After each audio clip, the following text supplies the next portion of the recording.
from Acadiana, your local news leader, this is Passe Partout. Good morning. We begin in St. Landry Parish, where a Grand Coteau family is looking for answers as to what happened to their loved one who went missing just over a year ago. As News 10's Dawson D'Amico reports, family and friends gathered yesterday to remember the life he lived. After over a year of searching, law enforcement has now informed the family of Nathaniel Melanson that there are no more leads to be able to follow up on to understand what exactly happened to their loved one. And as for missing him, no one could ever know how much I miss that boy. He would sit there and give you his last for anything, like anything that you ever needed, Nat was always there. Like, he was the life of the party. He was an angel to everybody. He loved my mom and daddy, praised my mom and daddy with the fullest, like all of him. Nathaniel Lee Melanson went missing on March 29th, 2022. He was last seen in Grand Coteau. His family says the only lead law enforcement was able to find was his vehicle parked in Point Coupee Parish. Multiple people from the community showed up Saturday to give their support for the Melanson family, who still have no answers. They all gathered and say they only want one thing, and that's closure. You never know when you may be in our place one day. You never know. You know? So please give this family closure. We're not going to leave no stone unturned. We're going to continue to search and look for and figure out a way. We're going to put the people behind bars. We're going to find some closure. We definitely need some answers. We're looking for everybody in the community to stay together, stay together, and we got to do what it takes, man. Nathaniel's father, Joseph Melanson, gives a message to the community about how he has felt over the past year. He wants the world to know family is everything. And you never know when you're going to need family.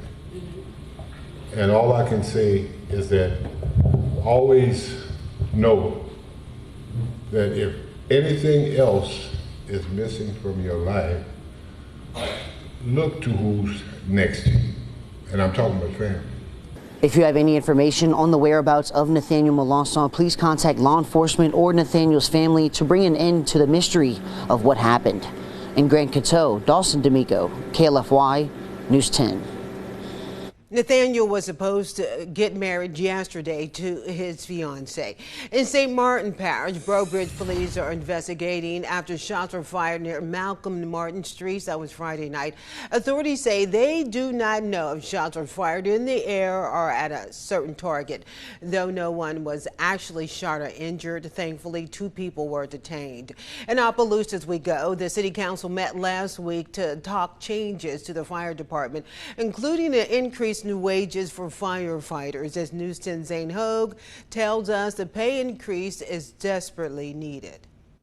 It's been weighing on our department. We had 2 guys that resigned last month, and hopefully this will be an increase that we're desperately needed. I want to make sure that they've taken into consideration everything we've talked about. We just lost a 3rd person, again, who left the department for money reasons.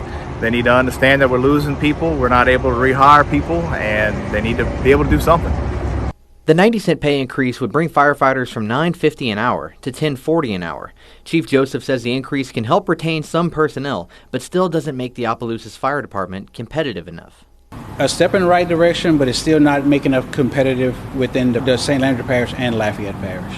The next department that we're looking that's ahead of us is at $11 an hour to start, and we're still underneath them. So you're still gonna lose people to other departments, and you're still gonna have people that may go elsewhere for higher wages. We're still not competitive enough yet. If the council approves the wage increase at tonight's meeting, Joseph and Saucier say the push for higher wages has to continue into next year. So we get this 90 cents tonight, and hopefully within the next couple of months, when the budget committees start to meet for the next fiscal year, we'll be back at them again. A fair, competitive wage to be competitive with not only the parish but other cities, where you're looking to need a $2.50 to $3 raise to get up to about $12 an hour to start. And then we need to make sure that this problem doesn't occur later on down the line. Along with that decision on the wage increase, the city council will also be appointing a new fire chief. Americans die as a result of distracted driving in 2021. In Louisiana, one legislator is trying to change that and crack down on using your cell phone while driving. State Rep Mike Uval wants to clarify the language in the law to make it easier for police to enforce it. He's also making changes to the penalties to lower the fine, but add the option of community service to pay it off. Uval was joined by representatives from AAA to promote that bill. We do have an existing anti-texting law, but police will tell you this is virtually impossible to enforce it because of the certain exceptions carved into the law.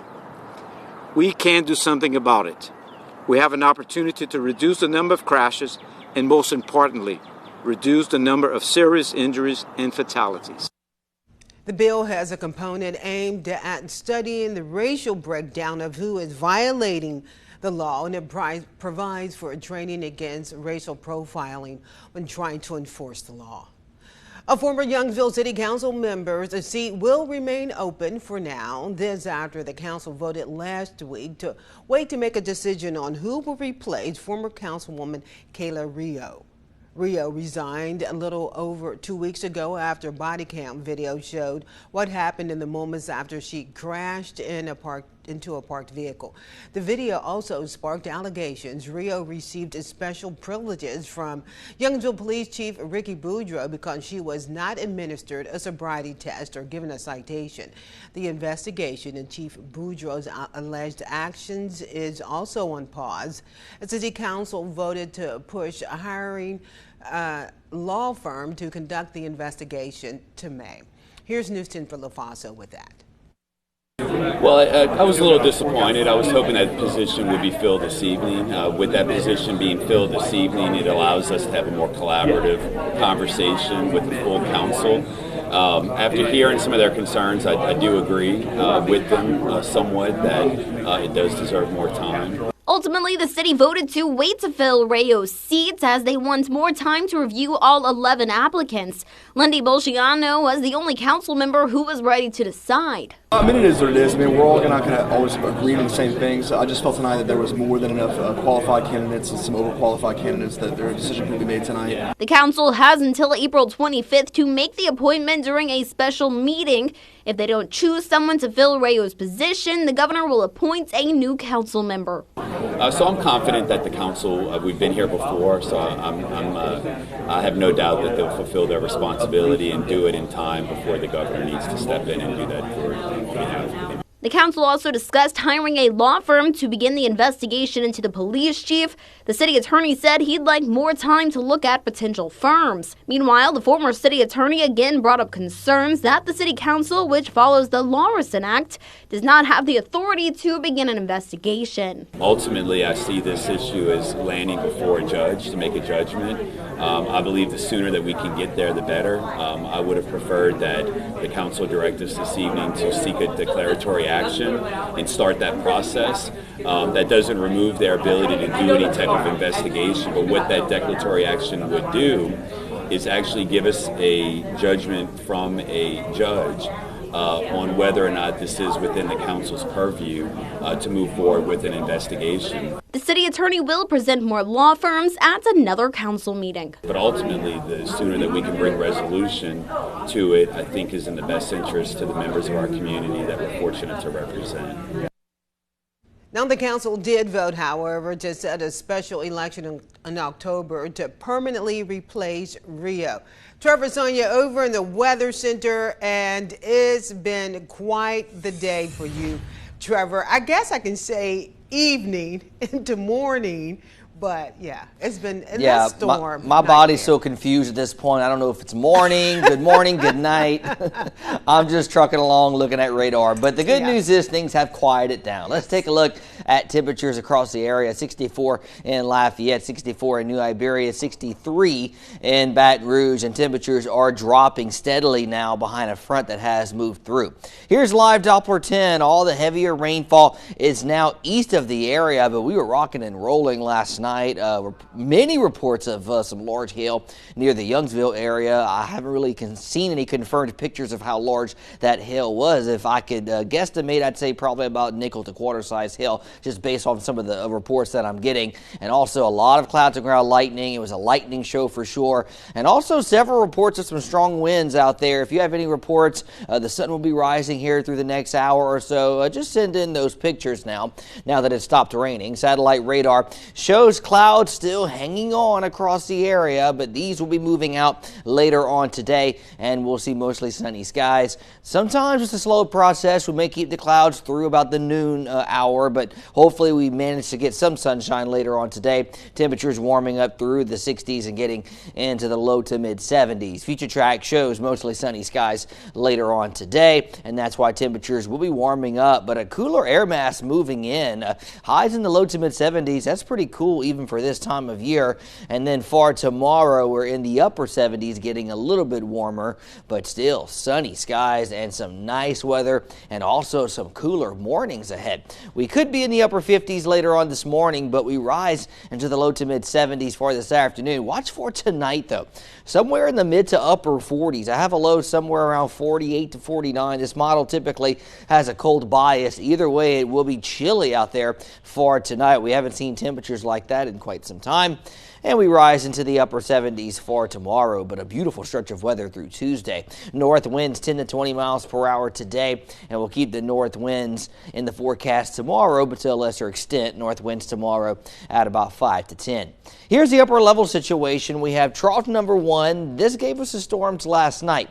Now that's moving out, so we're looking down the pipeline to see what's coming next. Northwesterly flow is coming next for today, tomorrow, and Tuesday, and that will give us a continuation of the nice weather and also the cooler weather, but that changes a bit by Wednesday. A southwesterly flow returns. First little disturbance comes in on Wednesday. Could see a few isolated storms with that. And then here's our next one that builds across the Rockies, and this will give us rain chances, it appears, both Thursday and Friday. Models have been steadily increasing storm chances for this time period. As of now, I have a 40% chance for storms on Thursday, 50% by next Friday. So 73 your high today, mostly sunny and cool. North winds 10 to 20 miles per hour. 7-day forecast has a beautiful forecast through the next few days here. 76 for your Monday, near 80 degrees Tuesday and Wednesday. Clouds increasing a bit on Wednesday. Could see a few isolated storms, especially across Texas. Thursday and Friday, I've increased rain chances to 40% Thursday, 50% on Friday, and hopefully we clear out again by next weekend with temperatures dropping once again. Highs in the mid 70s for next Saturday. Yeah.